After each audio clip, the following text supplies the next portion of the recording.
Auzubillahiminash-shaytanir-rajeem. Bismillahir-rahmanir-rahim. Start with the name of Allah Almighty, who is the most beneficial and merciful. First of all, I want to say Assalamu alaikum to everyone. I hope that all of you will be fine. All of you are going very well in your life. I hope that in the future all of you becomes a wonderful and great man of the world. So, dear friends, in this video, we will solve the domain and range portion of the calculus with analytical geometry exercise set 1.1. So in this video we will solve the only one question of the domain and range portion of the calculus with analytical geometry exercise set 1.1. I will solve only one question, which is that question number 17. I hope that after the understanding the question number 17, all of you are able to solve the other questions of the domain and range. Inshallah, I will explain in this video a lot of concept of the domain and range and the real numbers and the real lines, etc. So now we are going to solving the question number 17 of the exercise set 1.1 of the calculus with analytical geometry book. The concept is domain and range. So first of all, I want to tell you that what are domain and what are range of the function.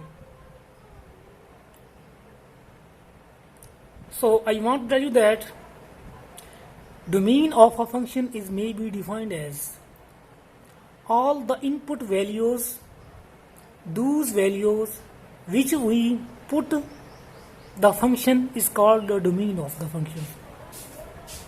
And range may be defined as all the output values of a function are called the range.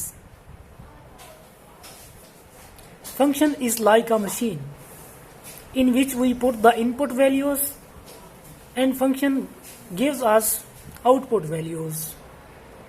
So this is the concept of the domain and range. All the input values are called the domain of the function and all the output values are called the range of the function.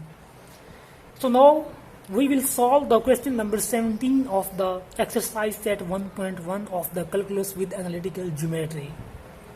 So first of all, we read and write the statement of the question number 17 from the calculus book with analytical geometry exercise set 1.1.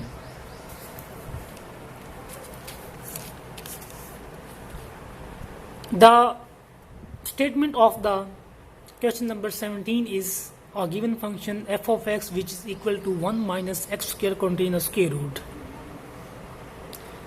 In above, the statement is that function f from R to R is defined by the given formula.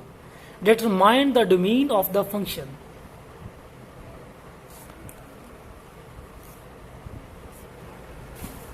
So in this portion of the calculus with analytical geometry, just you will find out the domain of the function. But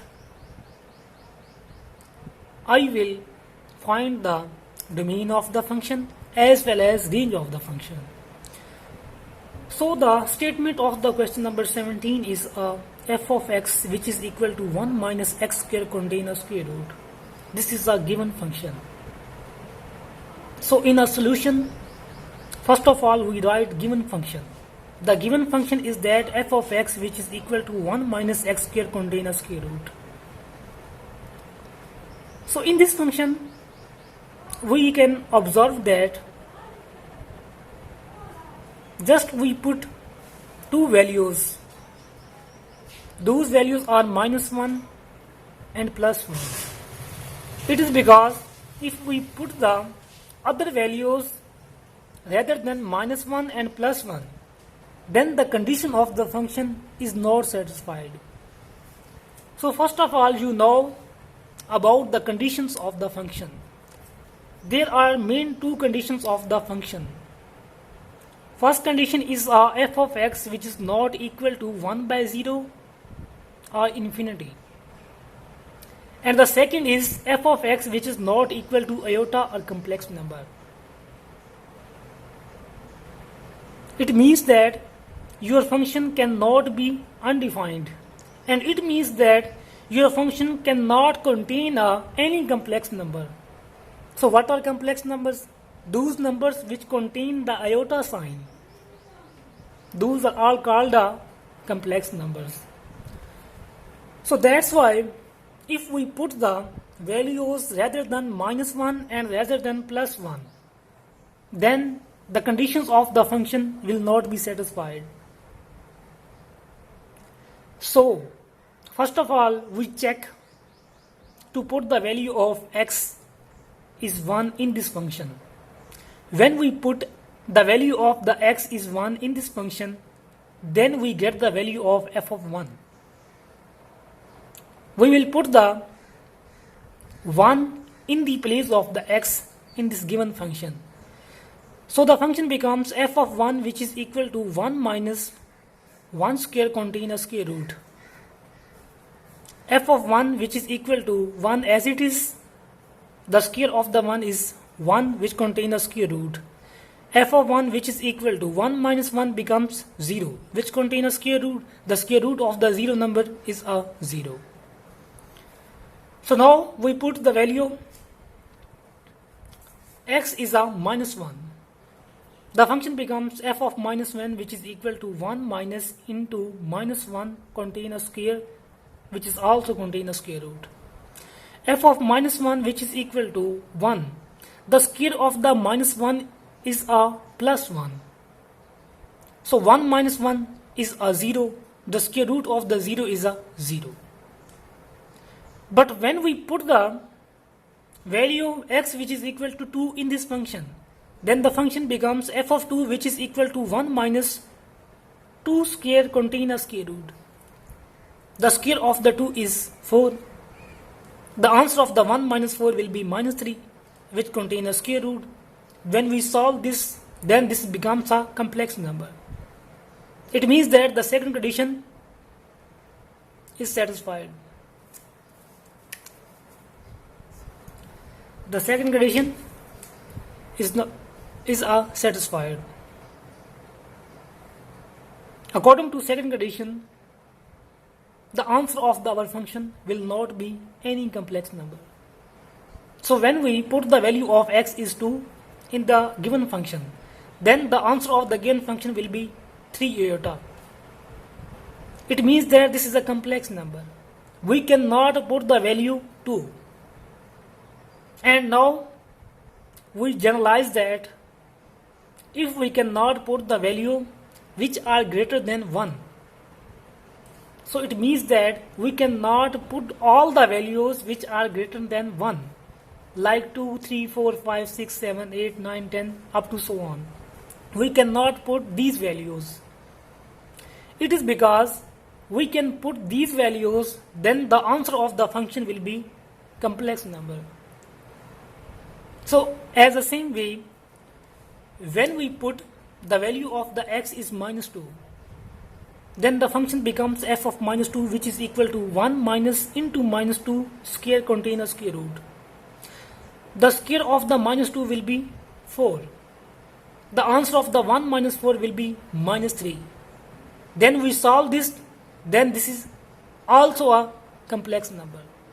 So it means that we cannot put the values which are greater than -1, like -2, -3, -4, -5, -6, -7, -8, -9, -10. We cannot put these values. It is because if we put these values, the condition of the function is not satisfied. It is because when we put these values in a given function, the answer of the function will become a complex number. So, what will be the domain of the given function? So all of know that this is a real line. This is the right portion of the real line, and this is the left portion of the real line. The right portion of the real line, which contains all the positive values or positive integers up to so on plus infinity. And the left portion of the real line contains negative values or negative integers up to minus infinity. So now we want to calculate the domain of the given function. So the generalization is that, which is saying that we cannot put all those values which are greater than 1, and we cannot put all those values which are greater than minus 1. It means we can only put these two values, minus 1 and plus 1, and those values which is in between the two values, and those values which is in between the two values. So we can put all these values which becomes in between minus 1 and 1. So this is the domain of the function, and we put the square bracket. So the domain of the function will becomes domain of the function is minus 1 to plus 1.